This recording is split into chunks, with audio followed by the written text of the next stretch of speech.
Notts County Tour, we are live for episode 48 of the Pavis Perspective podcast. As you can see, delighted that George is back with me after a little break from the channel. George, I'm sure everyone will be buzzing to see you back on. That's lovely, yeah. I hope everyone's buzzing to see me back too. A bit of time away. It's actually been a crazy few weeks with everything that has happened. Obviously, my dad passing. I've moved house within that time. And I've also got a dog now as well, which is pretty mad. Been a mad few weeks. Yeah, Notts fan, the dog. She will be, yeah. Love it, absolutely love it. Ian and Ian, thank you for being with us. Loads to discuss. Chris says welcome back, George, as well. Yeah, absolutely loads to discuss. If we have a look at social media, George, the past few days, there's been, I don't know if I want to say a meltdown. There's been somewhat split opinions. Would you say meltdown? I think the start of a meltdown. What do you think? I think it's early. It's very early. We're 3 games in. We're unbeaten. And yeah, I think as fans we demand better. I think we should be demanding to beat Bournemouth and to be beating Gateshead, looking at the match individually. But when you look at the bigger picture, it's a long season. Things aren't going to click instantly. We had a good pre-season, but it's just sort of finding what's best, what players are fit, and I think it's just hard to navigate through that at the start of the season. Everything's new, everything's fresh. So I don't think there's any need to sort of, going into meltdown. I had some Notts fans saying Gateshead was awful, and then I'm seeing some Gateshead fans saying that Notts dominated for 70 minutes, and we're unlucky not to win.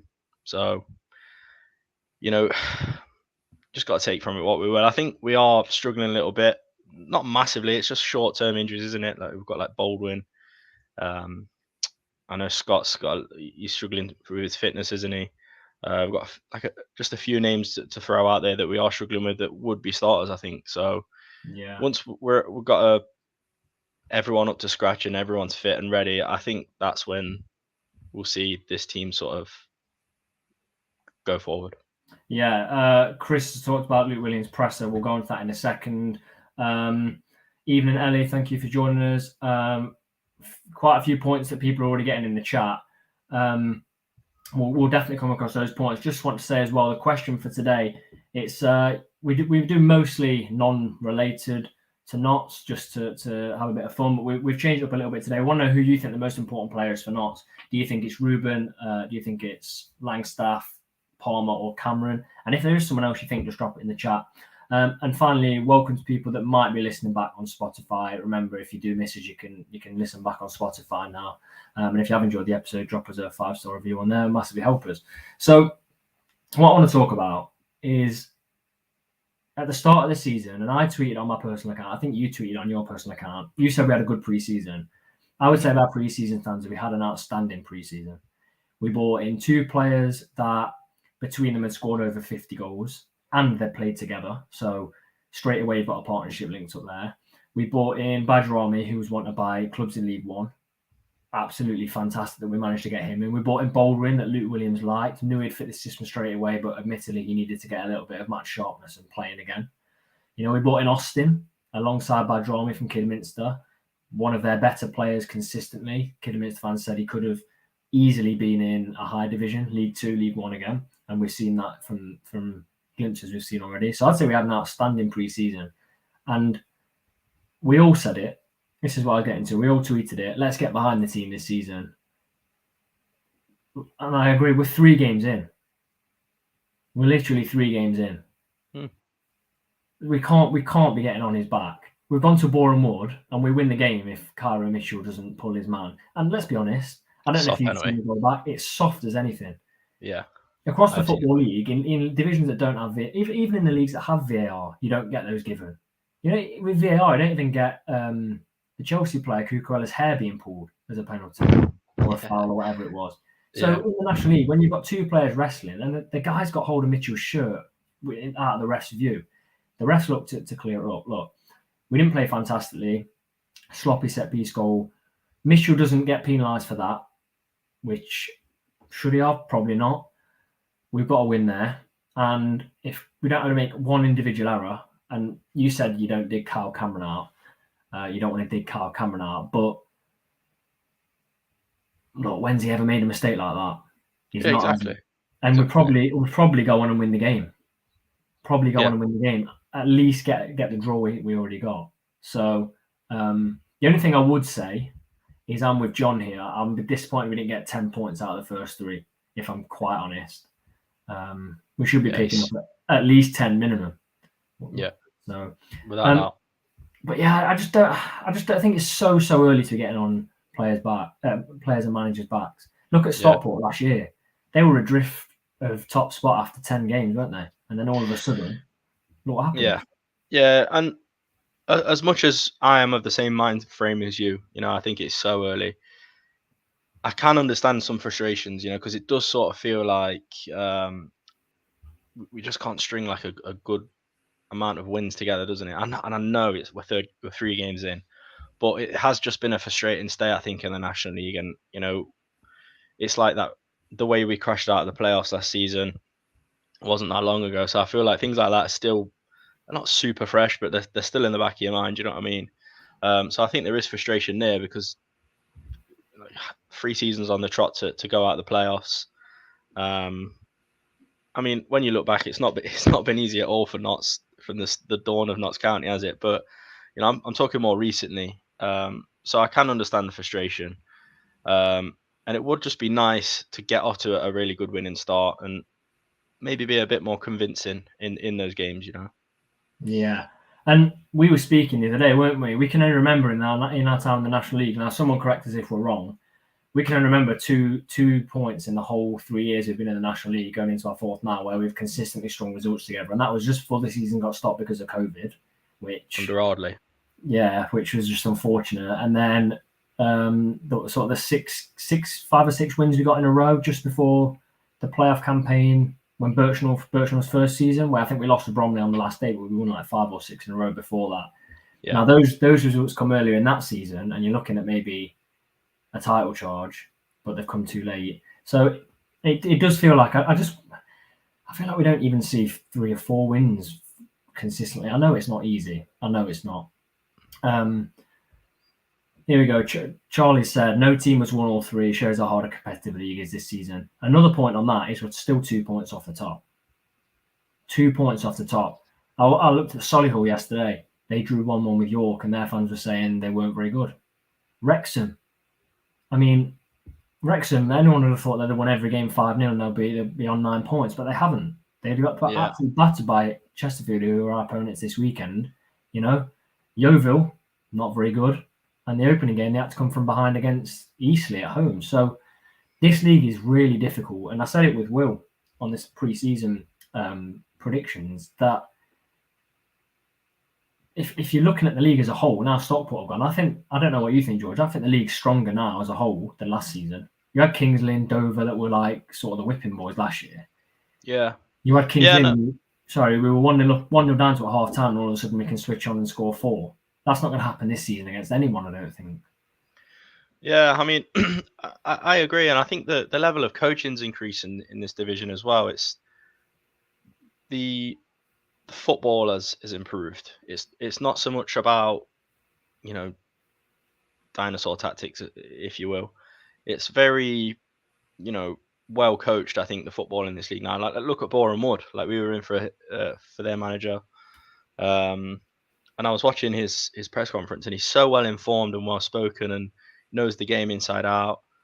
Same for Gateshead as well. I know it was their assistant, I can't remember, it's Ian something. He did the presser pre Notts, and they're just so well informed, and they come across really well. And like I say, when they're talking about the coaching side of things, it's very intricate. And I think maybe 5 or so years ago, you wouldn't really have had many managers like that in this league, whereas now it's probably more common than not. Yeah, I agree. I mean, there's loads of managers in this league I would have taken. Yeah. So on managers, Chris says, how long till Parkinson gets the boot? Ian says 10 games. I think I said 10 or 15 games in one of my The longer the better. Preseason ones. Yeah. The trouble with that is we can see there's even more of a chance of what happened with Stockport happening at Wrexham, because there's a bigger pool to get a manager in. Yeah, it wouldn't even surprise me if they got Challoner as well, because it's just Wrexham would just do that, wouldn't they? Yeah, you never know what they could do. So, yeah, the longer it is, the better. Personally, don't think they'll go up with him. But I think the most important thing this season is to completely forget about Wrexham or Chesterfield, because they're going to be up there, and just focus on Notts. Yeah, game at a time. That's what I think. A game at a time. We've not lost a game yet. We've not lost, and realistically, I know I say we're not close to losing a game. In reference to time, we were like 4 or 5 minutes away from losing against Gateshead, but we weren't outclassed by Gateshead. It wasn't fantastic, but we've not been outplayed yet in 3 games. Second gear in the opening game, again, dodgy decision against Bournemouth, and we've won that. And look, we'd probably keep. I would like to say we keep a clean sheet against Gateshead if we don't make that mistake. Don't know if you've seen the Gateshead highlights from earlier. The Ed Francis mistake. Yeah. Slocum makes the save. I want to say about that, no credit at all for Slocum there from anyone. No, you're right. It's big. I don't think we're gonna bring him in. Anyone else in to replace him? I don't. The only thing that's playing on mind a little bit with Notts at the minute is, do you remember? I think it was pre Boreham Wood, I think it was. And Luke Williams said we're going to have a couple of faces in by the end of the week or before Maidenhead. That's not happened. Does that concern you at all, or do you think we're just waiting for the right person, or do you think things fell through? Yeah, well, it does sort of look that way, doesn't it? Maybe they did fall through and said player or players went elsewhere, or it's a complex one, isn't it? Signing players, because it's so hush hush. You're never really going to get much information out of the club. When the information we did get was a little bit inaccurate, wasn't it? Because like you said, we didn't make those signings in the time frame that was told. But what I will say is, I think I do have, as much as we've not been promoted yet, I think our recruitment strategy is pretty good. You can see the direction. It's not just we're buying that player because he's been like really good for a set amount of time. We are buying players in that show certain statistics that fit our style of play. Yeah. So I'm not panicked, and for me personally, I don't think it's urgent that we need another player just yet. I'd rather them take their time with it. Like maybe a midfielder, but I'm sure we'll move on to that in a few minutes. But no, I'm not really concerned. I'm not concerned because we've done good business. Like look how many players we have bought in and the quality of those players. Do you know what I mean? Yeah, people getting worried about Scott as well, not getting any playtime. It was addressed earlier with Luke Williams pre-Chesterfield chat. Basically, he's not ready. And I don't think any of us realised how ill he actually was. I mean, I know people that have had, I assume it was COVID. I know people that have had COVID that are still suffering the effects of COVID. Now, if you're an athlete, you need to be peak fitness. Look, it looks like he had a bad bout of it. If it is that, there was scar tissue on the lungs it's a big thing to have as an athlete. So when he comes back in, from what Williams said, it sounds very, very much like it'll be a front two. Yeah, I think it will be. I got that impression as well. Yeah, and it also sounds promising on the Bolgren front ahead of the game. Sounds like he's possibly going to be back. I hope so. But going on to that midfield you were talking about, there's a comment I just want to pull up here from Chris Gosling. Says, unfortunately, Ed showed good moments, but he doesn't have the consistency and performance to make that spot his own. I was literally saying this in our group chat today with Jordan and Will and Jake in there. Brilliant first game of the season, my man of the match, but he's not lived up to it since. Yeah, that's exactly what it is, isn't it? It's consistency, and he has like that, because even last season he had a couple of games where he was really, really good, and then we wouldn't see him for a while. And I mean, there must be a reason behind it, but it's I find it so frustrating when there is a really good player in there, because when he has a good game, he has a really good game. I just find it so frustrating when there's a player in there like that and he just can't string it across a few games. Do you know what I mean? Yeah, I agree. Charlie says Ed has time to improve. He's only 22 or something like that. Yeah, I agree. He's definitely got time to improve, and he's a really good player in there. But this is the thing. There's just not the consistency. You look at our midfield. Palmer was completely consistent all season, non-stop consistent, and Luke Williams rates him incredibly highly. You can tell that by what he's been saying in his pre-match today. But other than that, Vincent, great player, but not 100% consistent. Ed Francis, we're looking at 50% consistency at the minute. Jim O'Brien always runs about, don't always get consistency from him. You said you want us to take our time bringing someone in. I want us to take our time bringing someone in. But I also think we need to bring someone in to partner Matty Palmer. Yeah, and really I think that's something that we have to talk about as well is how, well regarded he is by Luke Williams, Matty Palmer. You're saying how much of a brilliant player he is and stuff like that in his presser before Chesterfield. Because I think there was a little bit of doubt with whether he was going to fit the system, as Matt was saying last Thursday. But I think he will, and I think he was superb for Notts last season. He really was, and I'd love to just see him hit that same level again this season, and I think he will.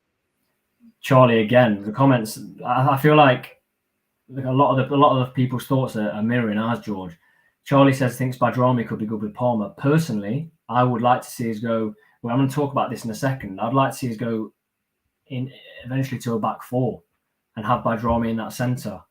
A big player that's going to break up play and is also good on the ball. Him and Palmer together, I think, in the middle, because I'm always backing Notts. Always back Notts. I've never backed us to lose ever on the channel. I've backed us to draw some games and I've backed us to win most of the games. I'd be concerned against Chesterfield if we just have Palmer and Francis in the middle, or Palmer, Francis and Job in the middle. I don't think that's good enough, personally. Now, that might be a little bit downbeat. I don't know how you feel about that, but I feel like Maidenhead would dominate the game. Ed Francis is man of the match. Bournemouth and Gateshead, where it's not all going our way. I'm not just saying it's Ed Francis at all. Definitely not. But I think we need someone in there in that position. I feel like he could get overrun against Chesterfield, and this is a Chesterfield side. How can you come in to a game with any more confidence than beating Hollywood FC 2-0? Because let's be honest, when we dropped into this league, we were the team that everyone wanted to beat. Now it's Wrexham. Yeah, and they've literally they've not slapped them about the pitch. Yeah. So I don't know. I'd like to know what people think. I would be cautious going into this game with Ed Francis and Matty Palmer in the middle. Very cautious. But again, that all hinges on Baldwin and how fit he is, doesn't it? Yeah, certainly. Yeah. So it's big. George, you want to talk about what's your thoughts on this? Ellie said, "Is Adebayo ruling not fancied by Luke Williams, or has he missed something and he's injured?" No, so Luke talked about this, didn't he? Luke Williams in his presser today. He sort of said there was a few things he was unhappy with in pre-season that he saw from him, and he spoke to him about them. And I think he's gone to him before Toby's had to come to his office. So I think that's a good thing. He's got that understanding that players want to know where they stand and what they need to do to improve to get in there. And he seems pretty confident that he will work his way into the team eventually. He just needs to work on a few things. I suppose that sort of opens the recruitment for a little bit of criticism because he was brought in before Luke Williams, wasn't he? But I think from what I saw in pre-season, he looks okay. He's 6 foot, so he offers a little bit of aerial threat, doesn't he, from set pieces and stuff like that, defending and attacking. So I think I would like to see him maybe come into the fold a little bit, because I think from our wing backs we do lack a little bit of aerial threat, don't we? So just to add that depth as well. Yeah, going back to wing backs as well. I think I've said it before. I'm so impressed with Chickson's ability to cross the ball. I think he's the best player in the squad at crossing the ball. So dangerous, so good. I really do think that's something we can utilise this season. So we're going to look at Chesterfield in a second and what that's got to offer. Before we do that, I just want to talk about what some of the other fans have said about our performances. You briefly touched on it with some Gateshead fans. I had a York fan message me as well. And then we'll talk about the lineup that we would like to eventually see. I had a York fan message me. I don't know who saw it. There we go. Didn't take long. Callum, Chickson's the GOAT. I'd say Callum's the GOAT, if I'm honest. Never misses a beat. I had a York fan message and said that Langstaff would be better out wide with Scott through the middle. So when Scott comes in, I don't know whether they'll just play a straight front two or see Langstaff out wide and maybe Ruben the other side. And a lot of Gateshead fans, like you said, reassuringly saying that quite a few said that playing that way we will batter some teams. Yeah. I think I've slightly underestimated Gateshead a little bit. Yeah. Is it Greg they've kept? Yeah. I think they'll be all right. I know we'll predict them to finish second to bottom. I predict them to finish 20th. I think they'll be all right, personally. Yeah.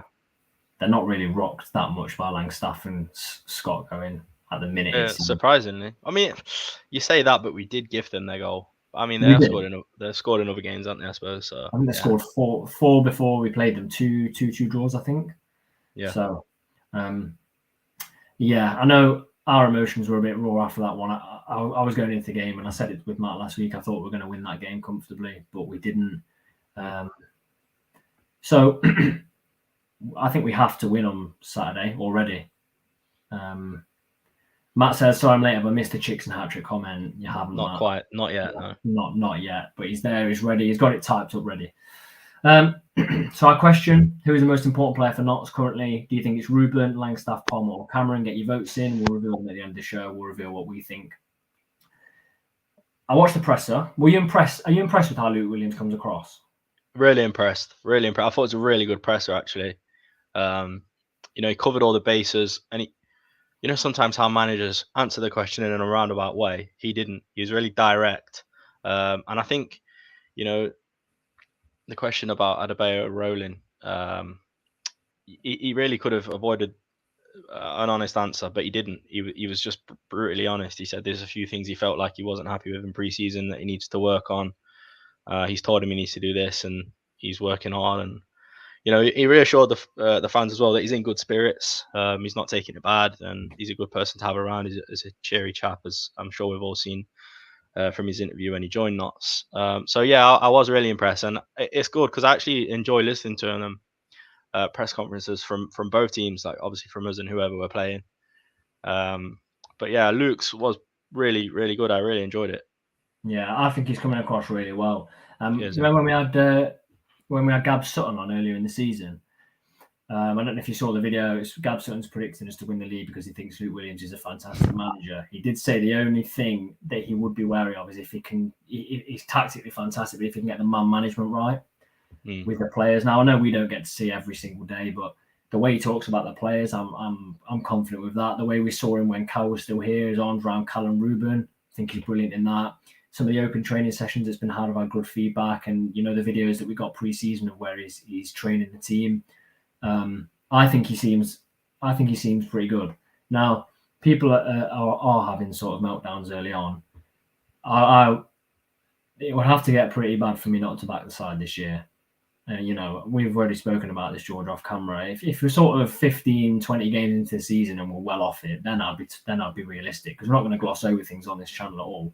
Yeah. When it calls for it, we'll say that things aren't good enough. But 3 games in, it's not enough. It's not enough time. Plenty of time. And that brings us to already a really big game. Really big game. Chesterfield. Are you feeling confident? Do you know, I'm neither here nor there at the minute. It's weird, because I've not been to a game yet because of having some time away.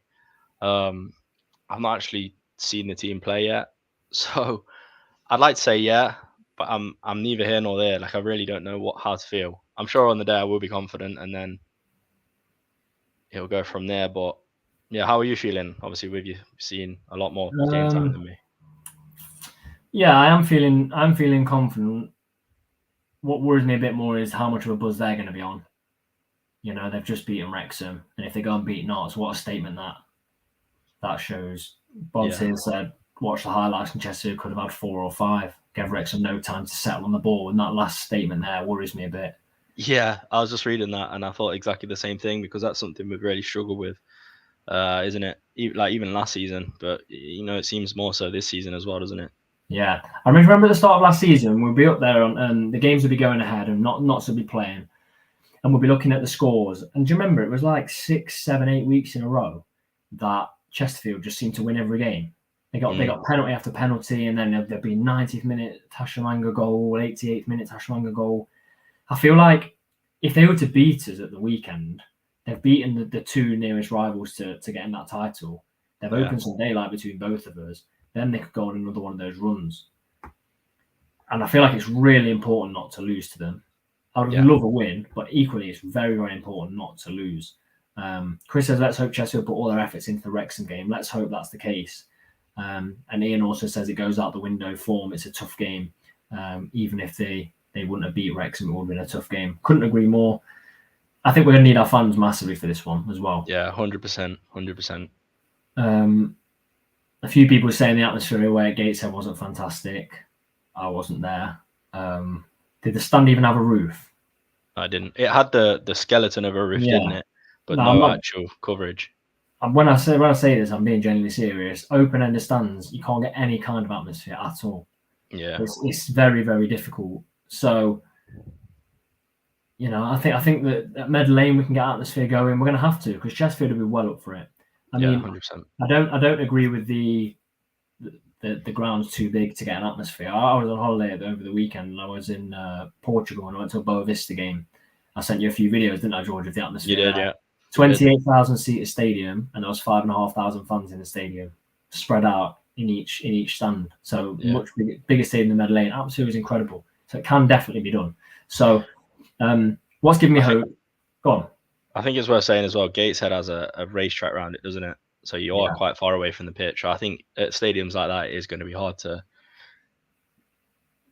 get something going, getting the players knowing you're there sort of thing. 100%. 100%. Ian says he won't be going back to Gateshead. But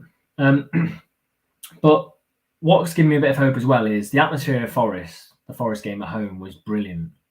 Really, really good. And I feel like the players thrived on that. Now it's going to be very similar, possibly better against Chesterfield because it's a competitive league game. Yeah. Now, we always seem to turn up in these kind of games, don't we? Apart from the latter end of last season, Stockport sticks in my head. Torquay sticks in my head. When it gets feisty, though, I feel like Luke Williams is going to get them up for this. And we've got players in the team now that I'm feeling confident about this. Let's tie this into Chesterfield, because I watched the presser hoping that Scott was going to be fit and hoping that Baldwin was 100% going to be fit. We don't know about Baldwin yet. Very quickly, run me through what side and formation you would like to see. This is going to be different from the side we go for at the end, because obviously we know who's injured and who's not. But what side would you like to see very, very quickly, and what formation would you like to see running through this season? If everyone's fit, like in hindsight, we're talking now. I'm going to say a new goalkeeper. Okay. New goalkeeper. Right centre back. Brinley. Other centre back. Baldwin. Yeah. Cameron. Yeah. Wing backs. Oh, that's a hard one, actually. I feel like we maybe are lacking with wing backs, Yeah. But I would put Chicks in left wing back, because I think he's gone from strength to strength recently. Since the back end of last season. Right wing back. I'm going to go Adebayo Rolling. Hope he gets into the fold and stays there, and tweaks the game where he needs to. Tweaks his game where he needs to. Yeah. This is where it gets difficult, isn't it? Because we have so many options, and like you say, there's a bit of an unknown, I think, with Bajrami in midfield, isn't there? But I'm going to say Palmer. Bajrami. Yeah. Ruben in front of those two. And then for me, Scott and Langstaff up front. So you're sticking with that 5. I had a message literally before we came on to the show live tonight from a fan called Scott, and said, "Oh, this would be a fantastic team." And he sent me a picture of a team, a lineup, and it was the lineup I was going to mention on the show tonight. I go 4-3-3. I go Slocum in goal. I go Brinley at right back, with Baldwin and Cameron at centre back and Chickson at left back. I'd then go a midfield 3 of Bajrami, and Palmer, and then a little bit further forward, but still in that midfield three, I'd go Austin. He's got the legs, and then I'll go Scott up top, and then either side of Scott, I'd go Langstaff and Ruben. I wouldn't put Langstaff and Scott together up top with Ruben behind, purely because I've heard Langstaff's better off the wing. He's got a lot of pace and still scores, and I know Ruben can sort of play out wide as well, and they can just sort of float behind. But that's what I'd like to see. That's what I'd like to see. Has Chris gone exactly the same? Chris has gone exactly the same as me. Not sure about the goalkeeper though. Yeah, he's not playing with a keeper currently, so that'll be an interesting one. Interesting one. Some might say that's better. The ones that don't like Slocum, but yeah, fair enough. I think it'll be interesting. How badly do we need to win, or do you think it's not crucial 4 games in? Because I don't buy this. Oh, it's first game of the season. We're only 2 games. Because first game of the season is worth 3 points to win. Last game of the season is worth 3 points. Yeah, exactly. Yeah. No, I think this game is actually really important for everything. I think for the fans, it's important to get the win, give us a bit of confidence, and give us something to sort of shout about against one of our rivals. I think for the players to sort of give them a bit of belief. And obviously the league, it helps to get 3 points, doesn't it? But I think to gain 3 points against the promotion, well, they're going to be a promotion rival. I think it does wonders for everybody, from the top to the bottom, to the fans, everybody. So yeah, I think it is important. It really is important. I mean, what better time to beat Chesterfield than early in the season to give us a kick on to confidence in games going forward. Yeah, I like this from Chris. Psychologically, we need a performance and a result to put the marker down. I didn't appreciate it. I think getting Maidenhead opening game of the season and Gateshead a few games later sort of glossed over it for me. But we've got an incredibly difficult start. Yeah, we have. Our next few games are difficult. Yeah.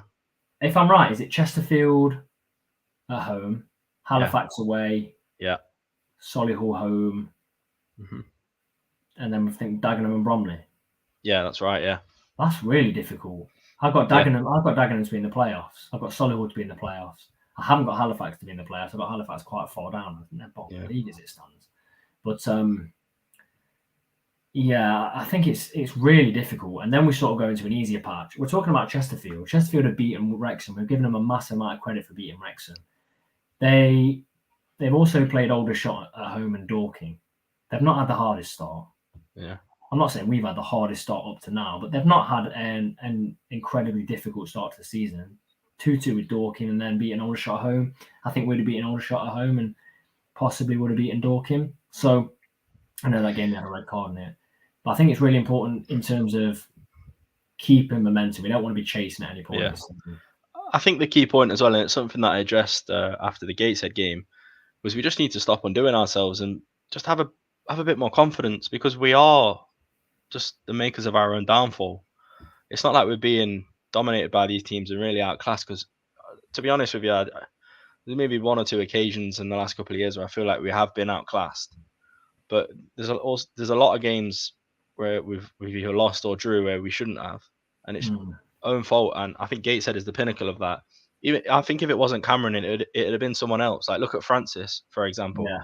He gave them a good chance, and it just seemed really sloppy. And Stow and Slater were getting pretty annoyed about it, because it's just so easy to make mistakes like that. I understand, but when it's so frequently, it's annoying, and we just need to stamp that out. Because for me, once we stamp that out and we get that fluidity through the team, we'll be flying. Once confidence is high with this team, I can see it. I can see it being a real danger, really, really dangerous. The point is, we need confidence to be high.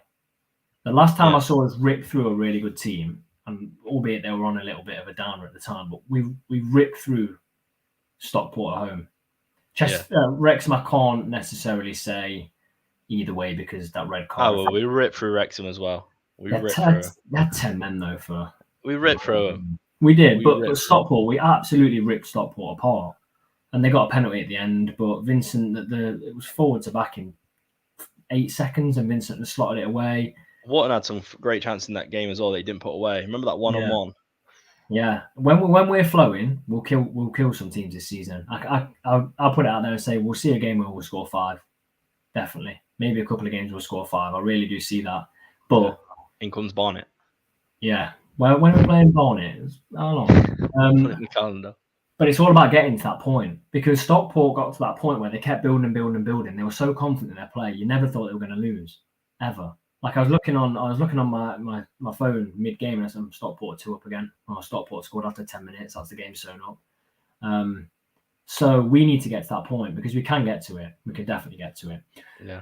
Final point before we go on to our predictions and team is Tashimanga is starting to get back to fitness, and he's started to play as well now. We didn't play him last season because of his injury. Yeah, that's right. Is he the biggest threat for you, even though he's not going to be possibly starting? Yeah, I think he is. I think for me, he's one of those players that you're thinking about before the game starts, and he is in your mind as a player. So I think that's quite a powerful thing for a player to do that. And for me, yeah, he is. Yeah, he is, without a doubt. I think Dobra for them. Armando Dobra, I think he's already scored this season from Ipswich. He's going to be dangerous. Chris, Chesterfield overran our midfield at their place. Oh, that was painful. You couldn't make that game, could you? You were away. That second half was just an onslaught, especially the second half, an absolute onslaught. And it hurt watching that second half. So Chris says we need to pack the midfield. I think Badrami is perfect, absolutely perfect, and stick Badrami on Dobra, or if Jimmy O'Brien's going to play, stick him on Dobra, because if we stop Dobra playing, it's the equivalent of Ruben Rodriguez. So it's going to be very, very tough, very tough. Right, George, I've been a little bit lost without you because I'm inexperienced at doing the poll. Oh. I don't do it like you do. Do you know what I mean? Cheers, mate. You just practice at home in the mirror? I've been practicing all week, yeah. Have you? Yeah. Oh, I can't wait for this. Go on then. What was the question again? Remind us the question. Who do you see as the most important player for Notts? I'll go from bottom to top. So 4% say Cameron, 13% say Palmer, 27% say Langstaff, 56% say Ruben. 13% Matty Palmer. That would have been different last season, I think. Yeah, I agree. Who did you vote? I think you might be surprised. I voted Cameron. Did you really? I did, yeah. I think when the ball starts in the back, he is just he's great. Like he steps out, he's not afraid to shoot, and he starts attacks like more often than not. I think Cameron. I mean, obviously Tuesday night he's not done himself any favors by assisting them for a goal, but you know, how often does that happen? And he's a great captain. He's got a really good. I think he's got a really good camaraderie of the fans as well. He's well loved by the fans. Yeah. So for me personally, I think the most important player for Notts is Cameron. I can see why people have voted Langstaff, because he finally could be the goal scorer we wanted. I voted for Ruben. I see Ruben as the most important player for Notts. And with the majority, over 50% of people voted Ruben Rodriguez. I know you didn't see the Forest game because you were away for that. Wow. Made Ryan Yates look like a Sunday League player. Absolutely ripped him apart, drew fouls from him, ran the games, got the assist for Langstaff. Superb. So I think if he plays well, and I feel like he's the kind of player that goes two ways in games like this. I don't know if you'll agree. He's either the kind of player that runs this kind of game, or he loses his head a little bit. Not in the sense of he gets red cards. He gets frustrated and overthinks it, I think. So, yeah.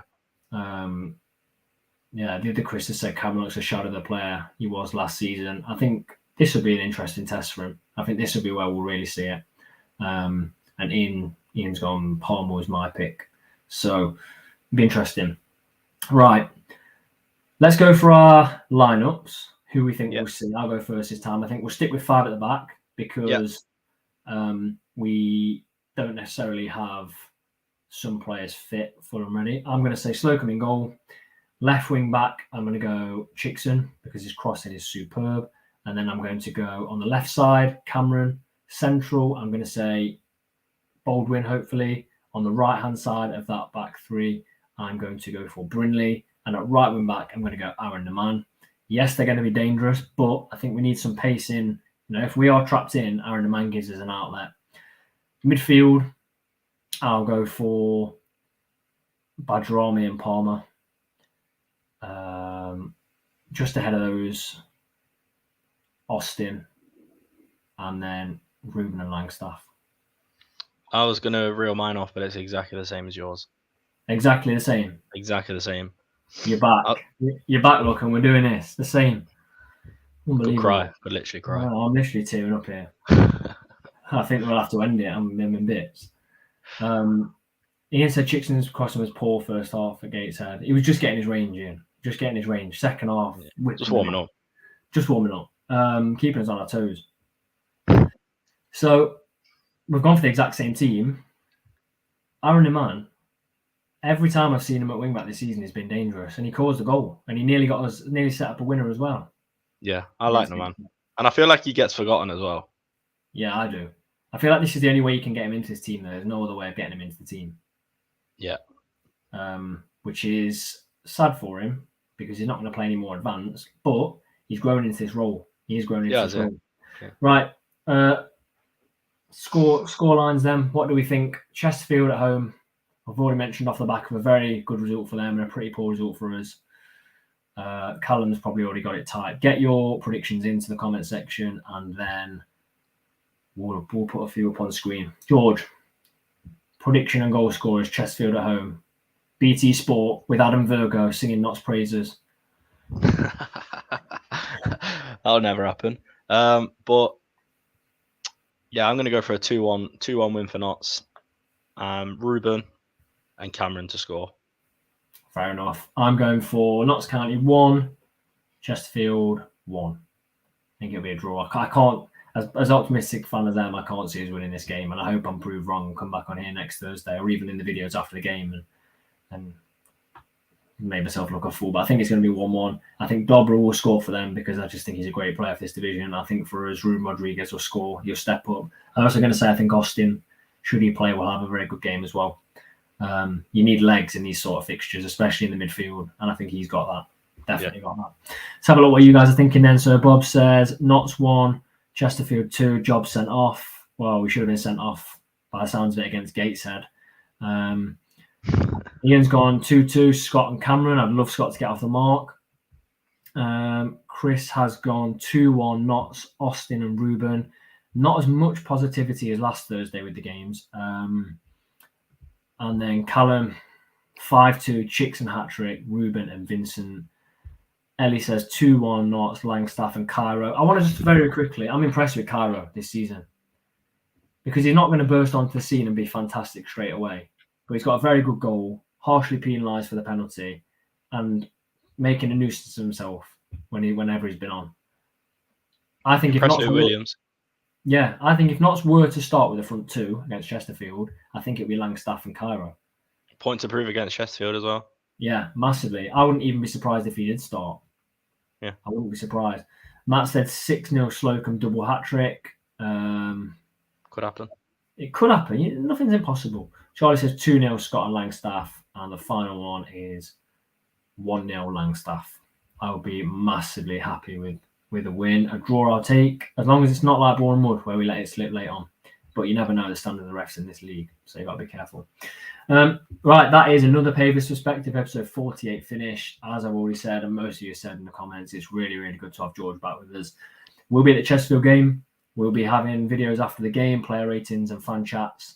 And let's just hope for a victory. 5:20, if you're not sure, don't turn up at 3 o'clock. 5:20, it is on BT Sport, but if you can get down to the game, come and support Notts because we need a fantastic atmosphere. And as always, thank you for spending your Thursday night with us. Don't forget to like, comment, and most of all, subscribe to the channel.